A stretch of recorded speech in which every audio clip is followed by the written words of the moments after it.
I think the way this will run is basically you can just introduce yourself and what you do, and then we have like three big questions. Those three questions can sometimes branch up into other smaller questions depending on how the conversation goes. And then once I have asked all those questions, I can open the floor up to the attendees to ask questions they have. The other thing is that the session is usually recorded, and then we kind of share that. We share snippets of that on our LinkedIn page, and then also we share that with the group. And sometimes people reach out and say, "Hey, look, I was in this session with you. I'd like to ask a question, advice, and stuff." Sometimes someone will reach out and say, "Hey, I see a right opportunity. I want to apply." Like that for me, like that's part of what I hope to get out of what people get out of this. So yeah, let's get going. So tell us about Paul Davids. Yeah. And I'm looking at all the attendees. I'm anxious to hear from like Monisha and Dimeji and Chichi. Let them in the room. Yeah. So you just want just general background on me, or? Yeah. I mean, exactly. Yeah. So yeah, I mean, my background, I grew up in the States outside of Philadelphia. My initial career was in education and charity work and nonprofit. So I was a teacher, worked in different school districts in the US, and then some education focused nonprofits for about 10 years. And then, that's really hard work in the States. The government doesn't really do a lot for people. So a lot of that stuff ends up, at the nonprofit level or the school level. Got a little burned out from that and was like, you know what, I'd been writing a little bit. Like I've been doing freelance writing for a online publication called Inside Philanthropy, just writing about like philanthropic funding for schools and nonprofits. So ended up leaving, the nonprofit I was with in 2016 and just traveled for a year and built my career my initial career as a freelance writer, which then led me into content marketing. And I was like, cool, I get to write about interesting new, startups and tech things and get paid for it and work from anywhere, be creative. I was like, sign me up, I'm in. So yeah. And then the kind of the rest was history. The past 5 years, worked at another agency, Optimist, for 2.5 years and really learned a ton from the team there. And yeah, Tyler's amazing. Yeah, like really grateful for his mentorship and tutelage. And then, kind of hit a point where I was like 2.5 years in, I was like, the pandemic was just happening and we lost a bunch of clients. And I was like, you know what, like now's the time for me to step into my purpose and to do what I want to do and do things a little bit differently. And I knew I wanted to specialize in more tech for good clients, work with charities and nonprofits who have the budgets for content marketing. So a little bit more of a niche specialty than I think a lot of other agencies out there. And then, just made the leap, reached out to Will, my co-founder. We had been in touch in kind of digital marketing circles and was like, hey man, I know this is crazy, but like it's a pandemic, things are locked down. Nobody's spending money on marketing. Do you want to start an agency? At first it was like, it was a haul. I'm not gonna lie to you. Like it definitely, there were definitely months and times where I like didn't pay myself and just kind of, scrape by. And then, we're now a year in now where we're, we've got a healthy MRR and ARR and all that stuff. And it's nice to like be able to like fulfill people's invoices every month and have those invoices be kind of fat. So and we've definitely to the point of not enough writers, we've definitely prioritize hiring, diverse talent. But, frankly, like I saw a meme today. It was like, it was one, I think it was an Onion article. It was like company is struggling to find diverse talent among the CEO's golf buddies. And it was like just 3 white dudes just like around the golf course. And it's like, well, yeah, of course. Like, the trick is like, if you want to build a diverse agency, like have diverse friends, first of all, you know what I mean? But anyway, that's what we try to do. We try to, and that's a selling point, I think, for a lot of clients too, is like, oh man, your team is like all over the world and they're all colors of the rainbow and everything like that. And yeah, so yeah, anyway, that's me. That's Little Humans. Yeah, I mean, like honestly, like, cause like everyone, like full disclaimer, I've done work with Paul since December last year, November, December last year, and so, but yeah, like honestly, like I think, like honestly, like I feel like this is one of the best agencies I've worked with, aside from the fact of just the diversity of the talent base. There's also just I don't know how to put it. Like sometimes I just feel like is this an agency or like a really cool spot where writers come to hang out and just write and get paid? And I'm okay with that. I don't need it to feel like, I don't need you to like come in every day and like, have a water. Like, I want to create community, but also like, if you want to chill back and just like work with cool people and interesting things and get paid, that's cool too. It doesn't necessarily need to be like big agency level stuff, but maybe eventually we'll get there one day if we want to. I don't know, but yeah. So Cool. Cool. So I think we just get to it. So like I said, I have like 3 questions.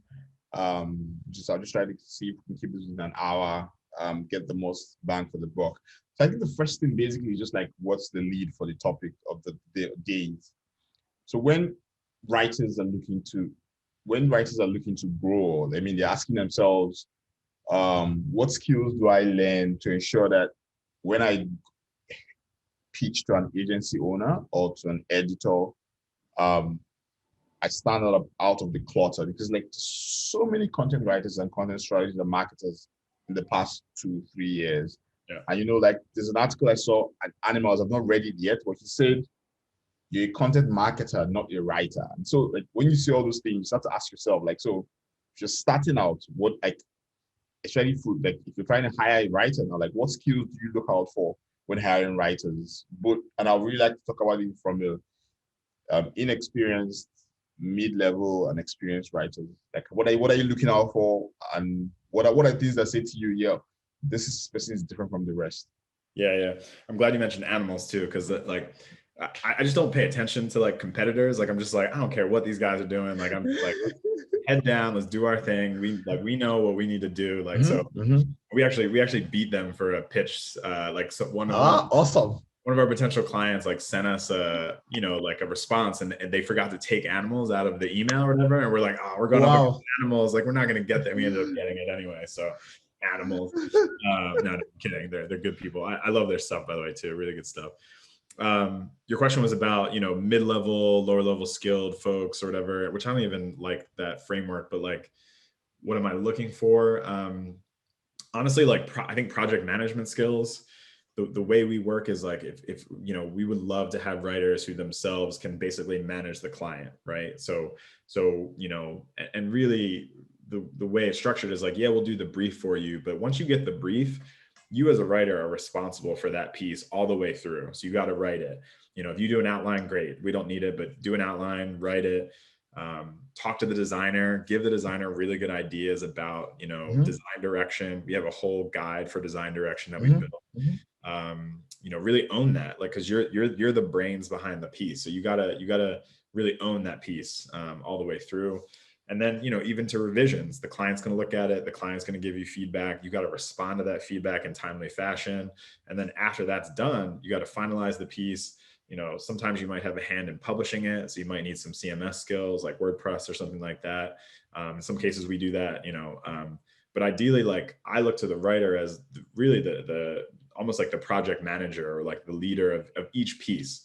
And I want them to like look at the title, see the brief, and then walk it all the way through to landing on the client's blog page, and just like own that, because it's their byline. And I think sometimes writers, they're like, oh, here's a draft, and like that's it, or like, oh, I responded to a few revisions, comments from the client, and I'm done.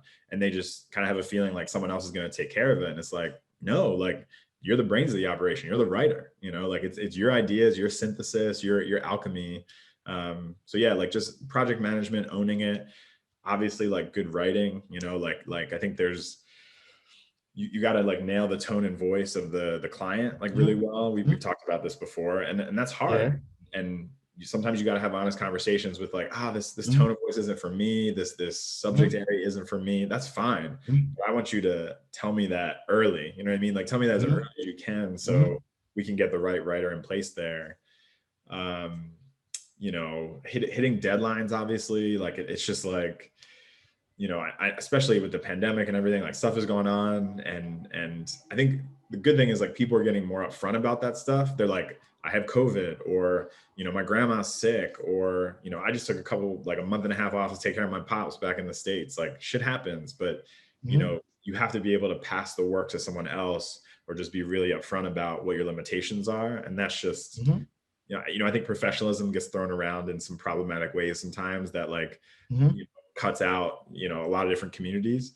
But that piece of like the work has to move forward, and I don't necessarily have to be the one to move it forward if something's going on with me, but I need to, put it in a position where it can move forward. That to me is the kind of professionalism I'm looking for in writers. So that's a few things there. So kind of just to recap, if I hear you, so there's project management, there's professionalism, there's quality of writing, and it's just owning that, like, ownership. So, like, if you had to call out top three, what would they be basically? Yeah, I would say like the project management ownership is like, big, you know what I mean? Like Mm-hmm. I want to know like this person's a writer, they're going to take it from A to B, A to Z really. And you see that with different writers. Like we have, one writer, Mike, who he's on it. Like every time the client has a comment in the doc in Asana, he just responds. He's very, responsive and stuff like that. That's the kind of, back and forth and project management and Mm-hmm. ownership that we really want and need. Then I would say, I think there is something too about like quality of writing, like understanding the general particular style of content marketing writing that like, yeah, you might be a subject matter expert, but you might not know how to like sell things using content marketing and the right Yeah. aspect that goes into that. So that's, I think, Mm-hmm. a number two. I don't know. The third thing I think is just like, yeah, that professionalism piece of like, integrity. I can count on you. You're going to let me know Mm-hmm. coming up. Mm-hmm. So I think those are the big three. This is actually a very interesting perspective on writing, and it doesn't seem to be one very popular one, because it almost feels like what you're doing is you're building writers to turn into agency owners in a way, because most writers are trained to, yeah, draft A, revision, draft B, home my life. Like, don't ask me about design direction. Don't ask me about, oh, the client has some revisions. Yeah, I'll get to it once I'm notified. Like, someone has to, you've seen the client revisions, but someone has to tell you that, oh, you should go to it before you get to it. So, which is actually a very interesting way to look at how content writers should look at content marketing, because most times we tend to separate two of them, like, oh, there's a content marketer and there's a content writer. Yeah, look, I can only teach what I know, and you spoke about my experience at Optimist. Like that's what I learned. Like we're working with Tyler, and like Yeah. that helping to build that agency over 2.5 years and taking it from $500,000 to 1.5 million a year. Like, I learned to be not just a writer, but like a partner in the agency, and sort of a, I'm not an agent, I wasn't an agency owner in that context, but was pretty close. I was like his number two. Yeah. I had to really pull back and think like about client management and just like strategy and, building calendars and doing really good keyword research. And that's more than, maybe a lot of writers often have to do. So frankly, like I'd love to, like, that's why I love what you're doing, because I'd love to eventually start like a agency owner school where we like teach, like younger folks of color, like, hey, you too should start an agency. Because I'll tell you what, I'm constantly in agency owner conversations, and I'm the one speck of pepper in a fucking sea of salt. And it's just like, wow. I sent, screenshots to my team. I'm like, y'all, like, it's just me in here. You know what I mean? Like, it's whatever, it's fine. But like, and look, there's a lot of like privilege and power and stuff behind that too. Cause like, I know I'm, light skinned and, cisgendered and, had some material wealth that I could put towards starting an agency in the first place. So I get all that, you know what I mean? But yeah, I think more people could get out there and have that agency owner mindset. And I think the writer path is a good one for that. So yeah. Okay, so now that's a very good way to get into the next question, which is basically, now, like, looking at those three skills or the things you spoke about. I think like the last one, which is like just accountability. I think like that's the thing. Like, nobody can teach accountability. You have to learn that yourself. But like, how does the beginner writer start to practice, project management from a managing end-to-end process if I've not done it before? How do you start to practice switching tones? Because I think one thing most good writers have is the ability to switch tones, like to quickly get the tone and switch to that tone. And then when you move to another piece, you switch to another tone. honestly, I think I struggle with it too. I can do it in certain niches and stuff, but I can't do it. I can't do it automatically. So I'm always asking like, does anyone know a framework that allows you to switch from one tune to the other automatically? Because that I feel like that allows you to work across a wide variety of niches sometimes if you want to. So I don't know if you have any thoughts on that and how to approach it. Yeah, I mean, I think you kind of keyed in on it, like knowing what your range really is important, you know. So saying like I can switch tones and styles of writing across maybe a couple different ones and not spreading yourself too thin, I think is a really helpful thing to know as a writer. Like I know there were some heavy like very in the weeds like tech clients that like I just could not nail, you know, when I was at Optimist, like just as a writer. And I was just like, all right, I need to move off that account. I can write for these pretty confidently. It also depends on your strategy too, how high or low in the funnel you are and stuff like that. So just like knowing where you sit as a writer, I think is important. And you need to have your own sort of locus of control about what your actual range is, and you know, in terms of flipping from tone. In terms of the practice of it, I think obviously like reading if the client has like a tone of voice guide or building it yourself, even better. I'm a big believer in learning by doing. And so, you know, one of the things we try to do is like promote within at Literal Human. So, you know, we are working with two of our writers to become more of like content operations specialists who, you know, they build calendars, they manage the workflow and things like that.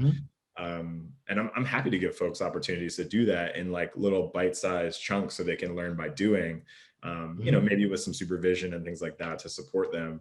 But I just think like, you could do that as a freelancer too. You know what I mean? Like you could bring up 3 or 4 clients and operate as like a little agency, and then you have to do all that stuff.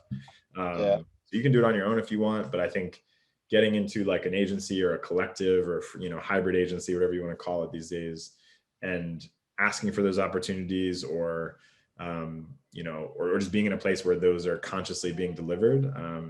Because if, God, I would love if writers would step up to me and be like, actually, can I just run this client? Be like, hell yeah. Like, you want me to go sell? Like, you want me to go bring in more business and like not be in the weeds with client management? Yeah, like get in there, you know? So, Yeah. But I'm also going to ask you like, okay, like show me your chops, like show me what you think needs to happen. Let's talk it through. I think a lot of agency owners don't want to train people.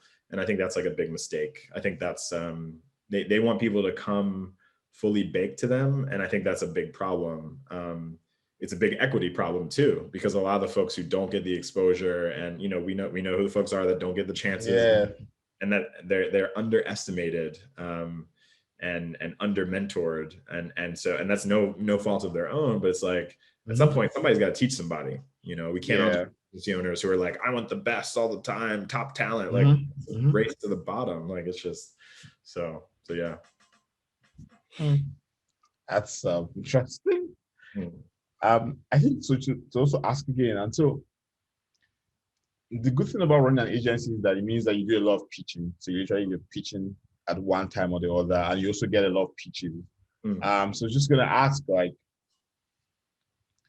what like when writers cold pitch you, like what stands out, or rather like maybe the question is literally like, what are the elements of a really good pitch that allows you to say to yourself that, okay, fair enough, this person has some of what I want, or this person has the potential to be molded into the kind of people I want to build out. I mean, because it feels like, I mean, every agency literally, I feel like every agency churns out a certain kind of writer or human. So, for example, you work with digital humans for like a year. I feel like by the end of the year, you're literally extremely good at project management, client engagement, you know, and writing at the same time, which is a skill you won't get at most agencies.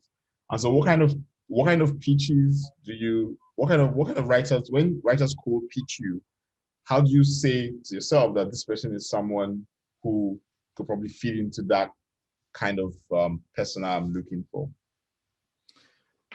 I think the strongest thing you can bring to a pitch is like a really solid portfolio. You know, like that's like I'm not really looking at resumes. Maybe I'm looking at your LinkedIn page. You know, I think I would say like, yeah, Nolene I recruited off of LinkedIn. She has a really strong LinkedIn presence. So I think that like being in communities where, you know, writers are, or like I'm gonna just as a busy agency owner gonna go look for writers. I honestly think though that it's just a lot about timing, to be honest. Like I'm not on a regular basis taking in or looking at cold pitches, frankly, at all. Okay. What Okay. happens, the life cycle for me is I get a new client, we realize we need a writer, and then I go looking for a writer. Like it is much more real time than that, or it's as real time as that. Um, so what we're trying to do is like build, a sort of bench or a community of writers that Yeah. are just there. And like, same thing, like we had a client that you were working on, then, that client went Mhm. away, then we got another client, brought you back, like all that stuff. Mhm. So if we can build like a bench of vetted, folks who like, I've looked at your portfolio, I've seen your work before, I've worked with you, I know I can trust you. That saves me the trouble of going to some other Slack group or LinkedIn or looking through a bunch of cold pitches, which think about it from my perspective, like that's super worrying. If I have a new client, I want to nail it for them in the first couple months, and I'm bringing in someone off a cold pitch that I don't know, like, whoa, like that's very scary for me as an agency owner. So I think it's more about like taking little bite-sized stuff. Like, you want to come in and work for Little Humans, write a piece for our blog. Show me that you can write a good blog article for us. Start there, because that's just internal.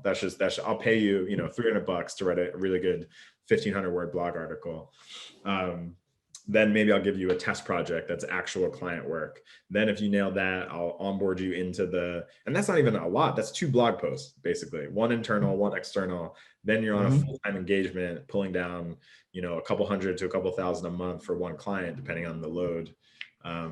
So for me, that's the process, is like, show your work, prove it by doing it.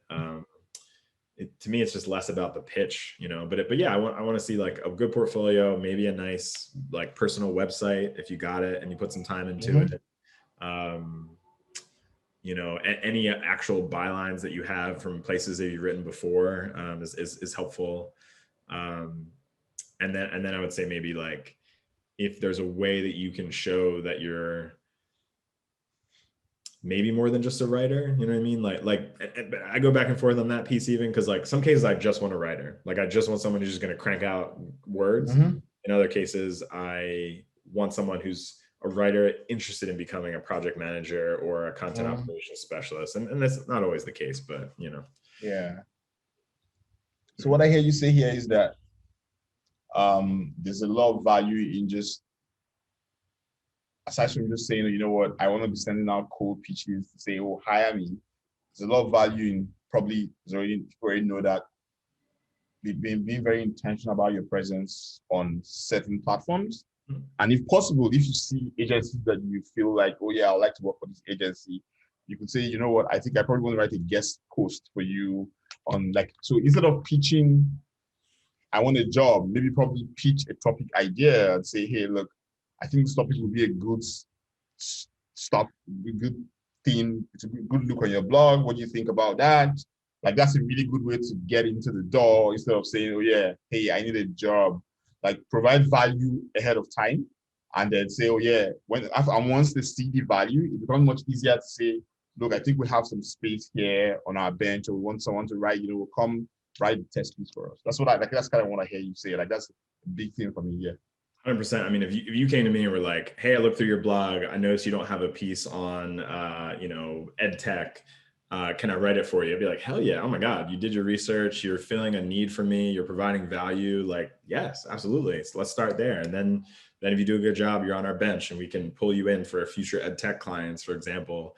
Or, if we list our clients, we don't list our clients, but if if you see client work on the site and you're like, actually, have you thought about this for client X?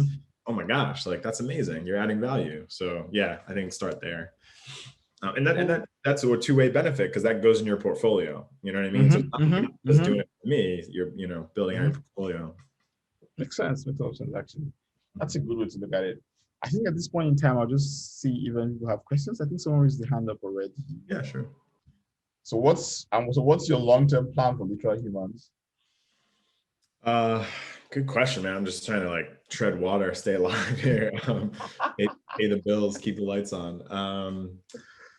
No, I think we're going to push into some new areas. Like we're getting into audio blogging, which I think will be really interesting. We're getting more into video. So we're going to be producing some case studies about a client we're working with on the video side of things. yeah, we'd love to continue down the pathway with obviously just like bread and butter content marketing and just like really prove our worth and show that we've been able to bring growth to a couple different clients. Um, so yeah, I mean, I think year two is just going to be really like just eating our vegetables, so to speak, like just really like showing that because at first there's like that energy of like a new agency. Now it's like, okay, like Yeah. you're not new anymore. Like what can you do? So yeah, that's the But it's actually amazing. I mean, like literally you've been around for like a year. Like that is some amazing work, honestly. yeah, but Honestly, it's amazing. Honestly. yeah, want to grow. I mean, we don't have like crazy ambitions, but I mean, I just think for me too, and this is why I encourage people to be a founder, of an agency is like it's a lifestyle business if you do it right. Like if you build the right team, like I went to the gym this morning, I got a haircut, like I wasn't stressed about work, like logged on to do this call and a call with you before that, like that's a good life. You know what I mean? Like life of a founder. You know what I mean? Like, and I want more people, particularly folks of color, to have that life, and to just like, Yeah. you know, Yeah. and there are hard days like during the pandemic. I was definitely pulling some all-nighters, like pitching proposals out to potential clients and writing and building systems and stuff like that. Um, but yeah, I would love to help people skip that step eventually and just kind of um, almost like a playbook. Like I truly want to write like a playbook for young, hungry potential founders of color to like start their own agencies because there's none out there. And so, yeah. Yeah, I was actually just gonna ask like that is important because honestly, like I feel like building systems is a difference between companies that last and companies that just kind of flounder and just drop along the way. And if you could just start a series of blog posts that focused on that before we even get to the book itself or to the Yeah. guidebook, like that would be amazing, honestly. I think I have a question from Blessing. So she says that as an agency owner, would you prefer to write it as available on demand? That's a fixed contract, or just one who has a fixed number of contributions to make and it's not available when it's time for submission or editing or clarification? Yeah, thanks, Blessing. Yeah, it's an interesting question and one we struggle with because of the way we structure our agency is kind of an agency of freelancers. So there are definitely times when you're like, like I wish I had more of this person's time or this person had more bandwidth because they're like the perfect writer for this this account or whatever. Mm-hmm. I mean, if I had to pick one, I'd say more on demand, and by that I mean like just like a freelancer with availability. So I don't feel like I need to like pay all their bills. Let's put it that way. But like that they're available. Enough that they can fit in for. But the way we like to structure it too is like we don't want you to just like write like one piece necessarily a month for a client. Like we want you to like own that client and like be the writer and to, and I recognize that we're kind of threading the needle there in terms of like what's full-time, what's part-time, what's freelance and all that stuff. But keep in mind that clients like that, like they want to know, okay, we got Dozie, like we got like he's our guy, like he's just gonna, just rock it for us every week. Yeah, So, yeah. cool. Blessing, does that help? I think someone's question has come through, and it's kind of a bit like what Blessing asked. Basically, he's just asking like, so where does the scope of content writing really end? Like, because he's asking because he says you own the content from start to finish, but again, sometimes the writer has more than one gig going on, and then so you have to kind of balance that. Totally. So do you front? Let me build on that question and also ask. So do you front and say, hey, look, what's your timeline? What's your time like? And how would you like to run this from end to end? Or do you say, you know what, this is what I want you to do? What are your thoughts? Yeah, and it's a tricky thing because like I definitely remember as a freelance writer being like, man, this feels like a lot. You know what I mean? Like I'm getting paid X amount to like write this thing, but I also got to do X, Y, and Z. So like I definitely tried to be empathetic about that circumstance. But then on the agency side, it's like, well, you're the writer, and someone else has to come in and try and like fill in the gaps and stuff like that. I think it's particularly for the writer though. Like it's a little bit different for a designer or like a promotion specialist who like they're at different points of the workflow. But like if I had to put a number to it, the writer owns, I don't know, like 75% of like the actual, you know what I I mean? Like, agree. I so like agree. I think the writer has a unique position, to your question there, Samuel, of like, what's the scope of it? Like it's most of it. You know what I mean? Like it's you're dreaming up the ideas, you're putting them on, Yeah. you're Yeah. structuring it. Like that's I think what makes writers uniquely positioned to be great agency owners. And also that's why I give them more scope.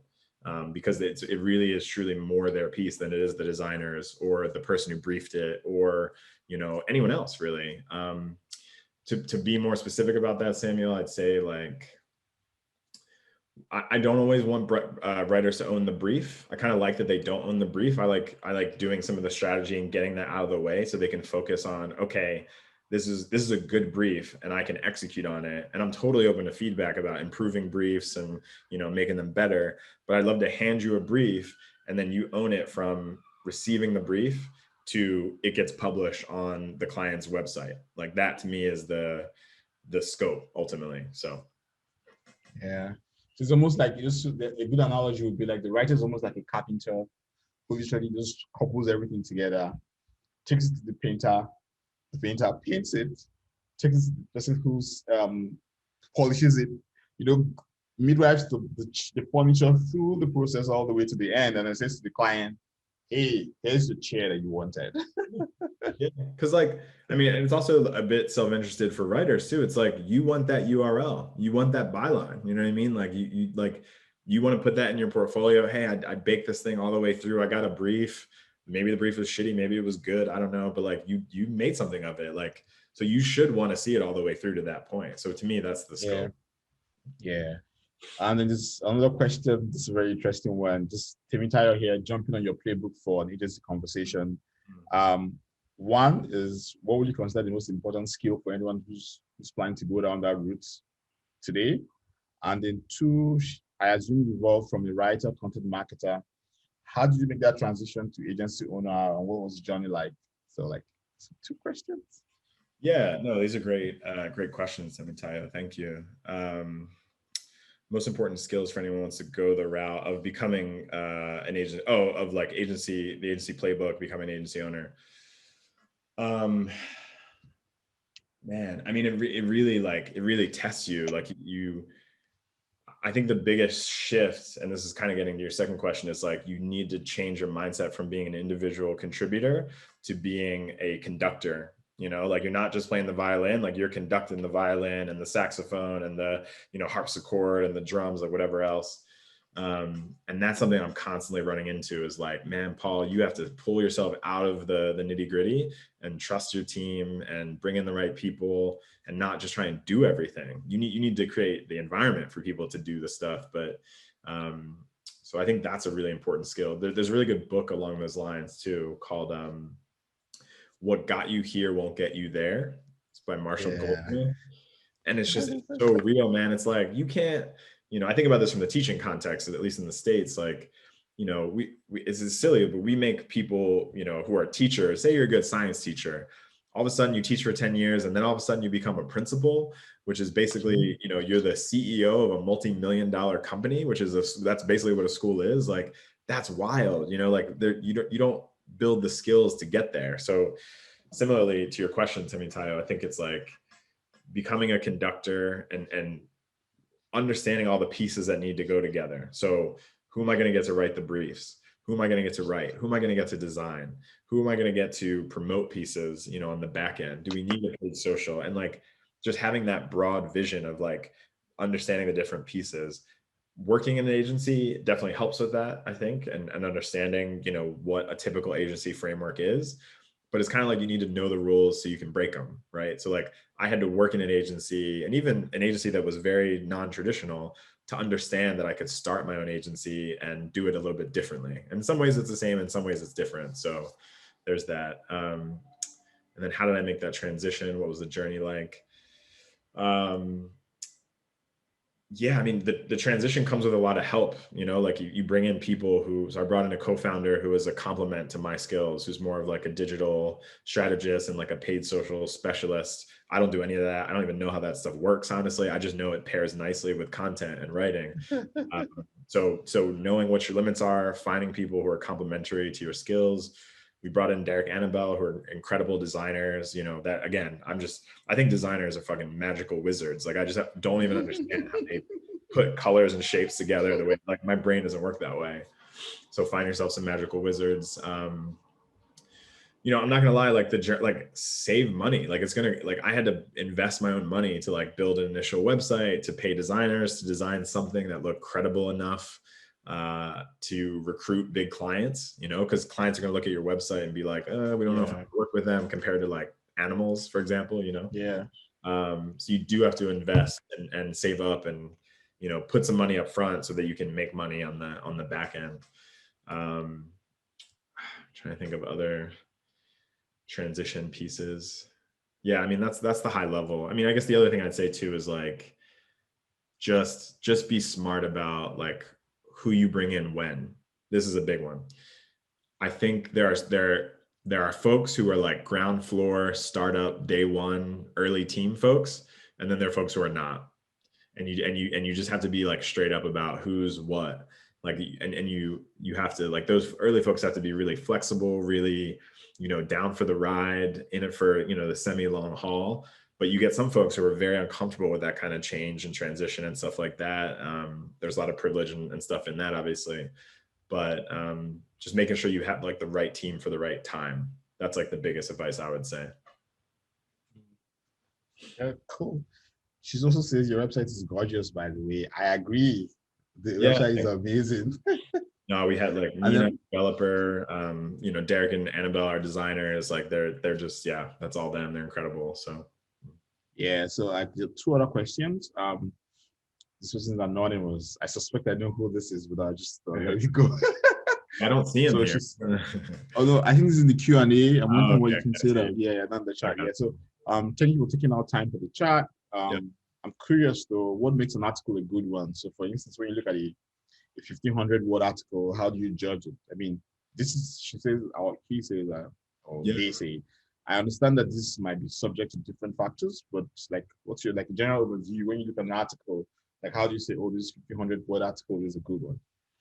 Yeah, I would say, did they capture the client's like voice and tone? Do they seem, I think, knowledgeable, but also like accessible when it comes to the subject matter? So meaning like they know enough about the subject matter, but they write it in a way that sort of people at different points in the funnel can access it. I think organization is a big thing. I think like, I think there's something about like writing words, but like just how you decide to put the different headers and paragraphs and things like that. Like, I think that is actually a really niche skill for writers, is just how they organize the information.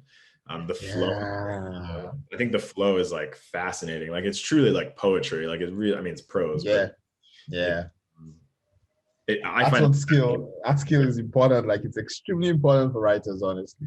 Yeah, and even as like I still love watching other writers and seeing how they do it, because it's like writing is just thinking out loud, and it's truly a joy to watch other people think out loud on paper or on the page.